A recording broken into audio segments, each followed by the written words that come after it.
Hello, all you freedom-loving people. Welcome to another episode of Front Page. I'm your host, Scott Cameron Goulet.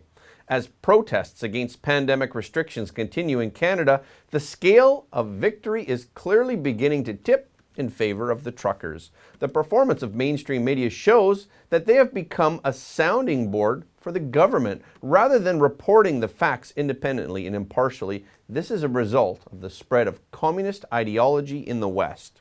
Only the media in authoritarian countries are propaganda machines. The good thing is that some politicians are beginning to recognize the situation and are trying to clean up the influence of the Chinese Communist Party. Okay, let's get into it. Australian intelligence agencies released an annual security threat assessment on February 9th, stating that they dismantled a foreign intelligence network last year and foiled a plot by a foreign government to interfere in an Australian election. Mike Burgess, Director General of the Australian Security Intelligence Organization, indicated foreign spies have been looking for information about Australia's strategic capabilities, economic and policy priorities, world-class research and development, and their defense technology for decades. Australians who have access to sensitive information are being targeted by foreign intelligence. Not only current and former senior government officials, but academics are targeted, and also business executives. Burgess said, "This case involved a wealthy individual who maintained direct and deep connections with a foreign government and its intelligence agencies." Burgess said that the goal of this wealthy individual was knowingly and covertly seeking to advance the interests of the foreign power and in the process undermine Australia's sovereignty.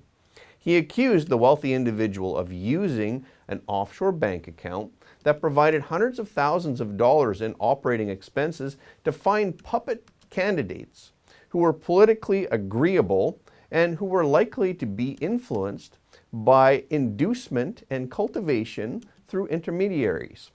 Burgess calls this wealthy individual the puppeteer. The puppeteer and his employees plan to boost the candidate's political prospects through generous donations, favorable coverage on foreign language news platforms, and other forms of assistance. He explained the aim was not just to get the candidates into position of power, but also to generate a sense of appreciation, obligation, and indebtedness that could subsequently be exploited. The political candidates had no knowledge of this plan. At this point, the intelligence organization took action to prevent the scheme from being carried out. Burgess suggested that without his organization's intervention, once a candidate supported by the puppet was elected, the puppet's employees would have advised the elected legislators to hire their associates as staff.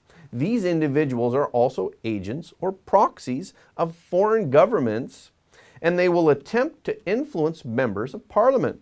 This information would be sent to foreign powers without the politicians' knowledge. The Security Threat Assessment Report does not specify the foreign government, but interference by the Chinese Communist Party and the cyber attacks it conducts have increasingly become a major concern for the Australian government and the intelligence community. The CCP is angry about laws introduced in Australia that ban foreign donations to political parties and bans covert foreign influence in Australian politics. Burgess emphasized the threat is pervasive, multifaceted, and if left unchecked could do serious damage to our sovereignty, values, and national interest. The Sydney Morning Herald noted that this is the first time the Australian Security Intelligence Organization has confirmed that foreign infiltration and interference had replaced terrorism as a major security concern. A number of senior Republican members of the House on February 9th proposed sanctions targeting thousands of members of the Chinese Communist Party's National Congress and their immediate family members. These are the toughest and strongest sanctions ever proposed by Congress against the CCP.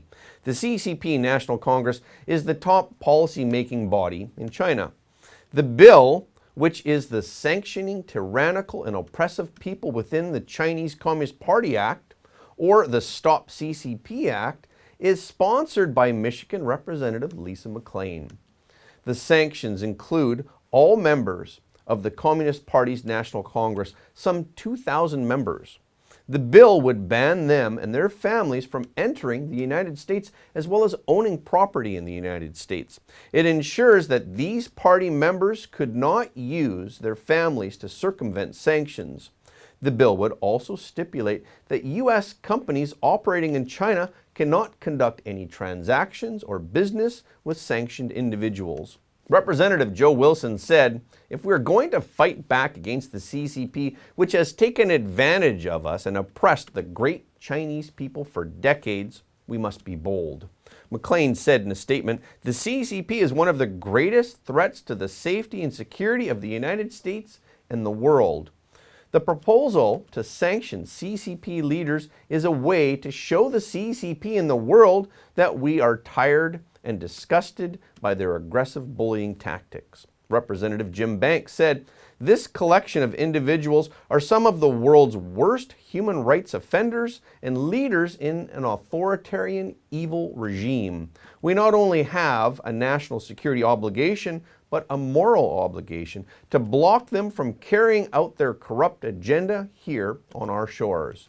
Representative Mike Rogers, the ranking Republican member of the House Armed Services Committee, believes that the Biden administration's weak stance against the CCP will lead the communist regime to take further, bolder action. The bill also provides a way out of these harsh sanctions. The president can exempt communist officials from sanctions for up to 2 years if the CCP actually stops the theft of U.S. intellectual property, stops harassing Taiwan, and stops human rights abuses against the Uyghurs and in Hong Kong. However, after the 2-year waiver expires, if the president wishes to extend it, he must obtain congressional approval, which is a move to ensure that certain U.S. leaders with close ties to the CCP do not abuse the waiver. Today, we need these bills more than ever.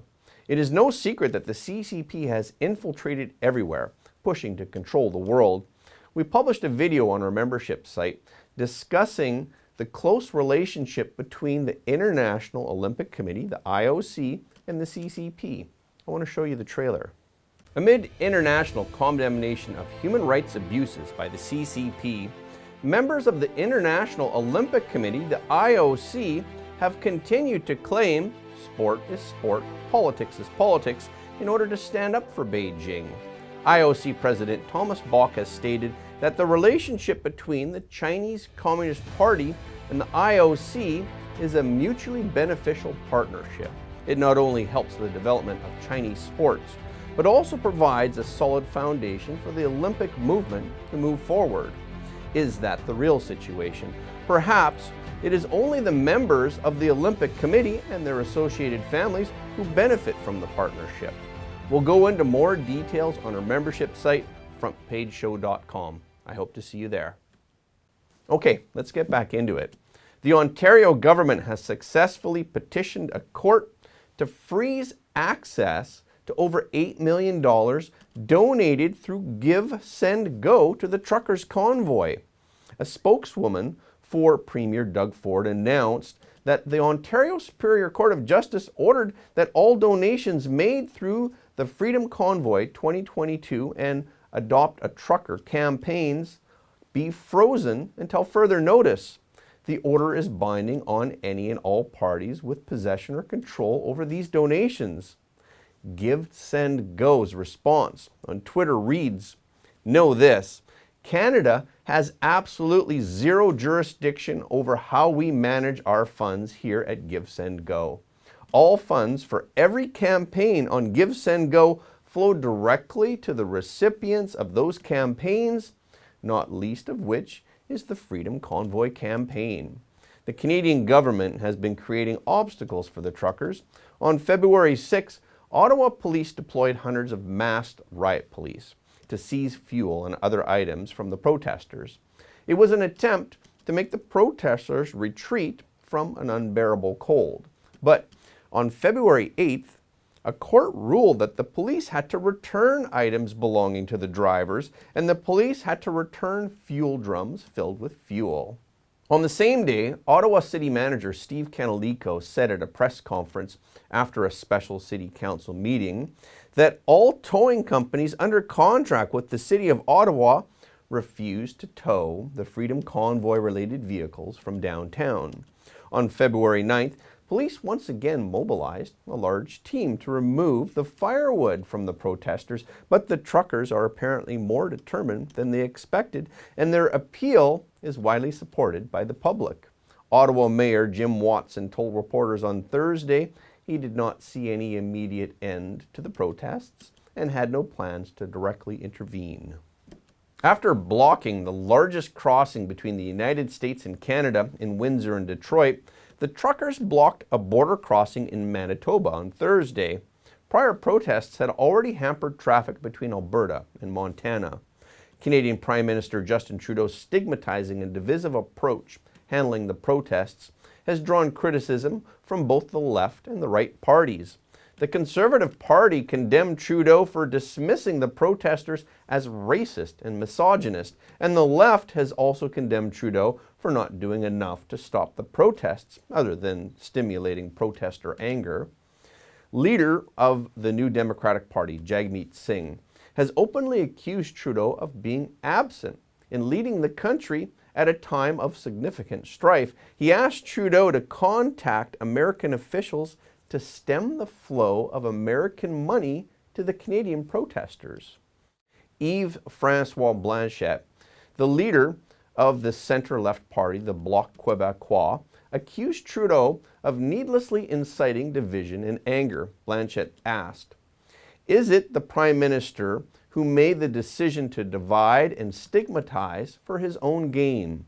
Trudeau replied that his government made a decision to unite Canadians around vaccine mandates.